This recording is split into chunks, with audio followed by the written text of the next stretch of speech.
Hello everyone, food recipe या चॅनलवरती आपल्या सर्वांचं स्वागत आहे। तर आज आपण एक नवीन रेसिपी बनवणार आहोत, जिचं नाव आहे वाळलेल्या हरभऱ्याच्या पानांची भाजी। तर त्यासाठी साहित्य लागेल एक कापलेला कांदा, कापलेली कोथिंबीर, लसूणची पेस्ट, थोडं शेंगदाण्याचं कूट, हरभऱ्याची भाजी, हळद, मीठ, लाल तिखट। तर सर्वप्रथम आपण या वाळलेल्या हरभऱ्याच्या पानांमध्ये 2 चमचे बेसन पीठ टाकून ते व्यवस्थित मिक्स करून घेऊ, म्हणजे भाजी आपली एकदम घट्ट होईल आणि छान होईल। हे सगळं मिश्रण व्यवस्थित मिक्स करून घ्या हाताने।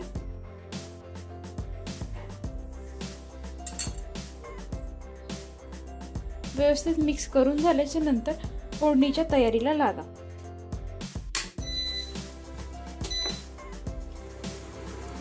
सर्वप्रथम कढईमध्ये 2 चमचे तेल घालून घ्या। तेल छान कडल्याच्या नंतर त्यात जिरे मोहरी घालून घ्या। ही एक अशी रेसिपी आहे जी जास्त जणांना माहिती नसते। तुम्ही एकदा नक्की ट्राय करून बघा, तुम्हालाही खूप आवडेल। हे पहा, तेल छान कडलं गेलेलं आहे। त्यात आपण आता अर्धा चमचा जिरे, अर्धा चमचा मोहरी घालून ते छान परतवू देऊ।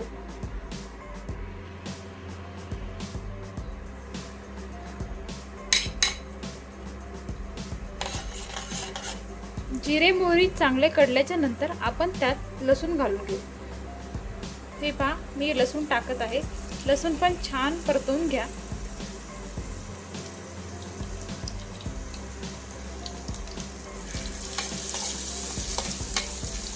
लसूण परतवून झाल्याच्या नंतर त्यात कांदा घालून घ्या। हे पहा, लसूण परतवून झाल्याच्या नंतर आपण यात कापलेला बारीक कांदा असा घालून घेऊ आणि छान परतवून घेऊ।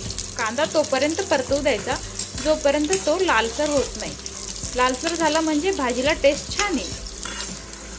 छान असं लालसर होईपर्यंत चांगलं परतवू द्या।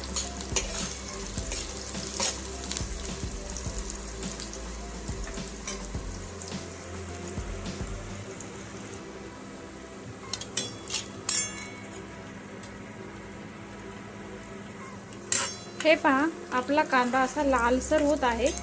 त्यानंतर आपण यात थोडीशी हळद घालून घेऊ।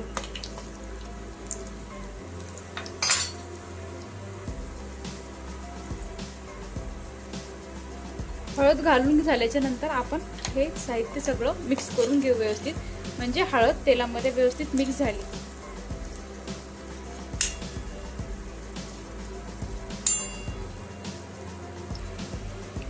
यानंतर आपण यामध्ये लाल तिखट घालू। लाल तिखट ऐवजी तुम्ही हिरवी मिरची पण टाकू शकता वाटून। हे पहा, आता मी लाल तिखट घालत आहे याच्यामध्ये। लाल तिखट घालून झाल्याच्या नंतर व्यवस्थित परतवून घ्या।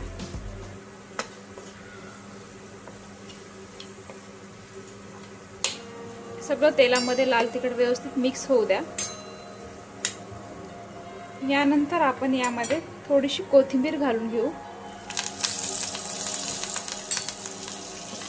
कोथिंबीर पण छान अशी परतवून घेऊ। कोथिंबीर परतवून झाल्याच्या नंतर आपण आपल्या आवश्यकतेनुसार त्यात शेंगदाण्याचं कूट घालून घेऊ आणि छान व्यवस्थित मिक्स करून घेऊ सगळं साहित्य। हे पहा, सगळं साहित्य छान असं मिक्स करून घ्या व्यवस्थित।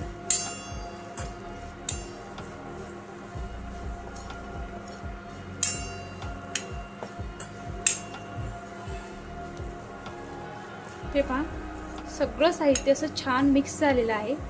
सगळ्या मिश्रणाला छान असं तेल सुटेपर्यंत एकदम मिक्स होऊ द्या। तेल सुटल्याच्या नंतर त्यात आपण आपल्या आवश्यकतेनुसार पाणी घालू।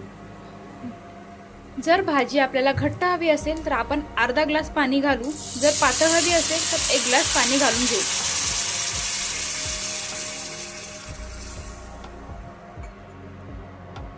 या मिश्रणावरती आपण अशी वरतून कोथिंबीर घालून घेऊ आणि एक वाफ येऊ देपर्यंत याला झाकून ठेवू।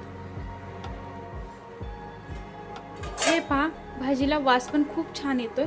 आता आपण हे झाकून ठेवूया एक उकळी येईपर्यंत। एक उकळी येऊन झाल्याच्या नंतर आपण यात चवीनुसार मीठ घालून घेऊ। हे पहा, भाजीला छान अशी उकळी फुटलेली आहे। त्यानंतर आपण यात आता चवीनुसार मीठ घालून घेऊ।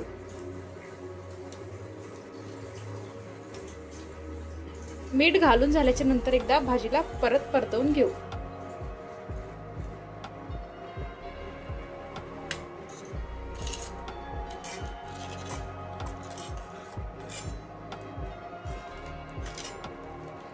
छान परतवून झाल्याच्या नंतर एक उकळी येऊ देऊ। उकळी येऊन झाल्याच्या नंतर आपण हे तयार केलेलं मिश्रण त्यामध्ये टाकून घेऊ आणि याला छान असं ढवळून घेऊ। आता आपण हे तयार केलेलं थोडंसं बेसन पीठ घालून घेतलेलं आणि हरभऱ्याच्या पानांचा वाळलेल्या पानांचं भाजी ही थोडी थोडी कशी करून अशी या मिश्रणामध्ये टाकू आणि व्यवस्थित असं ढवळून घेऊ। जसं आपण बेसन बनवताना करतो तसंच थोडं थोडंसं टाकून ही भाजी एकदम अशी छान अशी मिक्स करून घ्या पूर्ण मिश्रणामध्ये। हे पहा, भाजीला असा मस्त सुगंध सुटलेला आहे आणि एकदम छान असा वास येतो याचा। छान असं एकजीव करून घ्या पूर्ण याला थोडं थोडंसं भाजी टाकून। हे पहा, छान अशी वाळलेल्या हरभऱ्याच्या पानांची भाजी तयार आहे। जर ही नवीन रेसिपी तुम्हाला आवडली असेल तर व्हिडिओला लाईक, चॅनलला सबस्क्राईब करायला विसरू नका। धन्यवाद।